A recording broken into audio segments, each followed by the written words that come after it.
Good morning students, how are you. बेटा आपने अपना जो सारा काम है अब ब्लैक पेन से करना है। बेटा ब्लैक पेन से करना है और हर पेज पे बेटा आपका नाम, आपके फादर का नेम और आपकी क्लास मेंशन होनी चाहिए। ठीक है बेटा। आज का हमारा टॉपिक है बेटा ऑर्गेनाइजिंग प्रोसेस। बेटा आज हम ऑर्गेनाइजिंग का प्रोसेस स्टार्ट करने जा रहे हैं।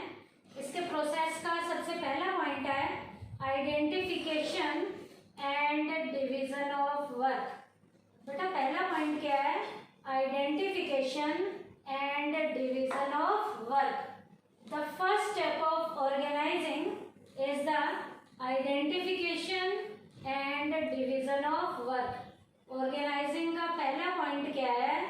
बेटा काम को छोटे छोटे पार्ट्स में डिवाइड करना है और डिवाइड करने से पहले हमें काम को पहचानना है। तो काम की पहचान करनी है, पहचान करने के बाद उस काम को छोटे छोटे पार्ट्स में डिवाइड करना है। ये ऑर्गेनाइजिंग के प्रोसेस का पहला स्टेप है। At this step the total work is divided into various activities. अब यहाँ पर बेटा क्या किया जाएगा? सारे काम को अलग अलग एक्टिविटीज के अंदर डिवाइड किया जाएगा। टोटल वर्क को अलग अलग एक्टिविटीज के अंदर क्या करना है? हमने यहाँ डिवाइड करना है। अब बेटा डिवाइड करेंगे तो जो जो काम जिनके हैं उनको देने हैं। जो काम जिसे करना आता है, जो उस फील्ड का स्पेशलिस्ट है, उसे वो काम देना है। द वेरियस एक्टिविटीज ऑफ यहाँ एक एग्जाम्पल है मोबाइल फोन मैन्युफैक्चरिंग कंपनी। एक मोबाइल फोन की मैन्युफैक्चरिंग कंपनी की जो अलग अलग एक्टिविटीज हैं जिसमें काम को डिवाइड करना है, वो एक्टिविटीज क्या क्या हो सकती हैं? मान लीजिए रॉ मटेरियल को परचेज करना है, मैन्युफैक्चरिंग पार्ट्स को परचेज करना है, प्रोडक्शन का काम करना है, स्टॉकिंग ऑफ गुड्स है, रिसर्च वर्क है, एडवर्टीजमेंट है, सेल्स है, फाइनेंशियल अरेंजमेंट है, मेंटेनेंस ऑफ अकाउंट है, कोरेस्पेंडेंट्स हैं, अरेंजमेंट ऑफ एम्प्लॉयज हैं। ये सारी एक्टिविटीज हैं। इसका मतलब इस काम को करने के लिए काम को इन सब अलग अलग एक्टिविटीज में क्या करना है? डिवाइड करना है। तो एक मोबाइल फोन बनाने वाली जो कंपनी है उसकी मैंने कुछ एक्टिविटीज बताई हैं। उन एक्टिविटीज के अकॉर्डिंग उस सारे काम को हमने डिवाइड करना है। तो पहला काम क्या है ऑर्गेनाइजिंग के प्रोसेस का? Identification and division of work. उसके बाद है बेटा डिपार्टमेंटलाइजेशन, विभागीयकरण। Departmentalisation of activities starts once the various activities have been design. बेटा जैसे ही सारी एक्टिविटीज को हम डिजाइन कर देते हैं तो डिपार्टमेंट की एक्टिविटी का काम शुरू हो जाता है। किसके लिए? To achieve the objective of the company, ताकि कंपनी के ऑब्जेक्टिव को अचीव किया जा सके। अब बेटा कंपनी के ऑब्जेक्टिव को अचीव करने के लिए जो सारी एक्टिविटीज को डिपार्टमेंट के अकॉर्डिंग करना है, तो यहाँ डिपार्टमेंट बनाए जाएंगे। जैसे किसी भी काम को करने के लिए जो डिपार्टमेंट बन रहे हैं, परचेज का डिपार्टमेंट होगा, प्रोडक्शन का डिपार्टमेंट होगा, मार्केटिंग का डिपार्टमेंट होगा, फाइनेंस का डिपार्टमेंट है, पर्सनल लेवल का डिपार्टमेंट है। इसका मतलब परचेजिंग से रिलेटेड सारी एक्टिविटीज परचेज के डिपार्टमेंट को दी जाएंगी। जैसे रॉ मटेरियल को परचेज करना है, मैन्युफैक्चर जो पार्ट्स हैं वो परचेज करने हैं जिन्हें हमें बनाना है। प्रोडक्शन से रिलेटेड एक्टिविटीज प्रोडक्शन के डिपार्टमेंट को दी जाएंगी। स्टॉक ऑफ मटेरियल का काम भी प्रोडक्शन डिपार्टमेंट को दिया जाएगा। मार्केटिंग में हमारी एडवर्टाइजिंग से रिलेटेड एक्टिविटीज आएंगी, सेल से रिलेटेड एक्टिविटी भी मार्केटिंग में आएंगी। फाइनेंस में हमारी फाइनेंसिंग एक्टिविटीज आएंगी, अकाउंटिंग एक्टिविटी भी फाइनेंस में आएगी। उसके बाद कोरेस्पोंडेंट्स की एक्टिविटी भी फाइनेंस में आएगी। और पर्सनल लेवल का जो हमारा डिपार्टमेंट है उसमें अरेंजमेंट ऑफ पर्सनल का काम आएगा। तो डिपार्टमेंटलाइजेशन में हमने किसी भी काम को जो अलग अलग एक्टिविटीज में डिवाइड करके करना है, यहाँ हम डिपार्टमेंट बनाएंगे। 5 डिपार्टमेंट मेन हमारे बनेंगे। परचेज से रिलेटेड, प्रोडक्शन से रिलेटेड, मार्केटिंग, फाइनेंस से रिलेटेड, पर्सनल से रिलेटेड। उसके बाद थर्ड पॉइंट है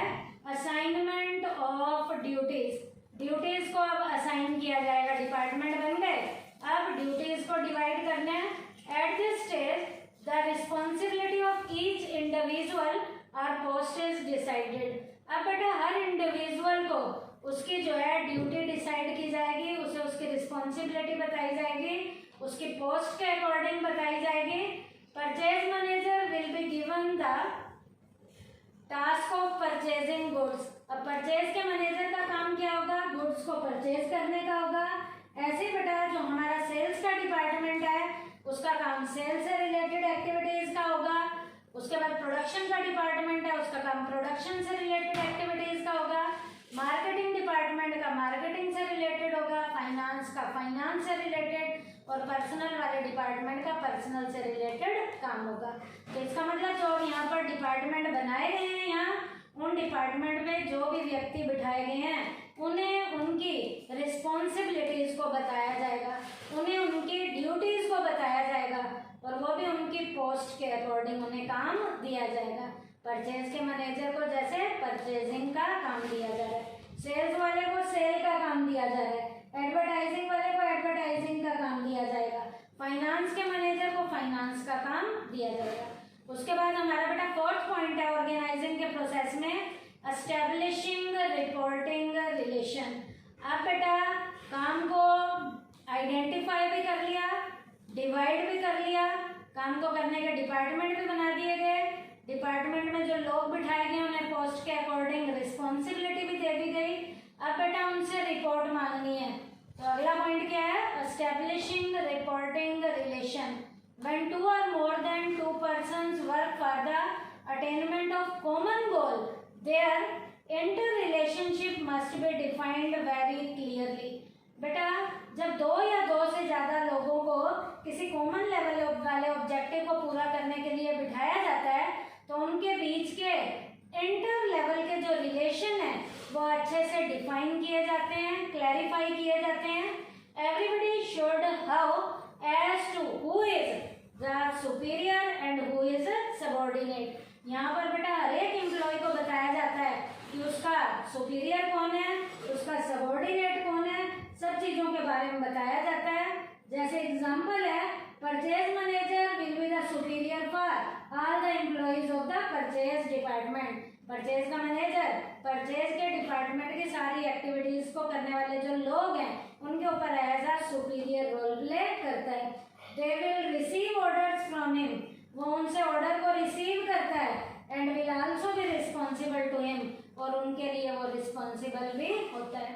तो यहाँ पर क्या था, जो अलग अलग काम करने वाले डिपार्टमेंट बने हुए हैं उनमें काम करने वाले जो एम्प्लॉय हैं वो जब किसी भी काम को मिलकर करते हैं तो मिलकर काम करने के लिए जब लोग बैठे हुए हैं तो उनके आपस में इंटर रिलेशंस को भी अच्छे से डिफाइन किया जाता है। इंटर रिलेशन में क्या डिफाइन किया जाता है? कौन किसका सुपीरियर है, कौन किसके नीचे एज अ सबऑर्डिनेट काम कर रहा है। तो जैसे मान लीजिए कोई एक डिपार्टमेंट है, परचेज का डिपार्टमेंट है, तो परचेज के डिपार्टमेंट का जो मैनेजर होगा वो परचेज की एक्टिविटीज को करने में as a superior role play करेगा। तो आज के टॉपिक में हमने क्या किया है? ऑर्गेनाइजिंग का प्रोसेस किया है। इस ऑर्गेनाइजिंग के प्रोसेस में 4 हमारे स्टेप के पॉइंट थे, और प्रोसेस के पॉइंट में आपको बेटा सबको पता है कोई भी पॉइंट इधर से उधर नहीं होता, जो पॉइंट जिस नंबर पे आता है वो उसी नंबर पे आएगा। इसके 4 पॉइंट थे। पहला identification and division of work, दूसरा डिपार्टमेंटलाइजेशन, तीसरा असाइनमेंट ऑफ ड्यूटीज, चौथा एस्टेब्लिशिंग रिपोर्टिंग रिलेशनशिप। एक बड़े काम को पहले पहचानना है और उसे छोटे छोटे पार्ट्स में डिवाइड करना है एम्प्लॉय को देने से पहले। अब दूसरे में डिपार्टमेंट बनाए जाते हैं, डिपार्टमेंट परचेज का, प्रोडक्शन का, मार्केटिंग का, फाइनेंस का और पर्सनल। उसके बाद डिपार्टमेंट बन गए, अब डिपार्टमेंट के लोगों को ड्यूटीज असाइन की जाएंगी, और लास्ट जब ड्यूटीज असाइन की गई हैं तो उनसे क्या मांगी जाएगी? रिपोर्ट मांगी जाएगी। रिपोर्ट मांगने में यहाँ हर एक को ये पता होना चाहिए कौन किसका सुपीरियर है और कौन किसके नीचे एज अ सबऑर्डिनेट काम कर रहा है। तो ये आज का टॉपिक क्या था? ऑर्गेनाइजिंग के प्रोसेस का था। थैंक यू बेटा।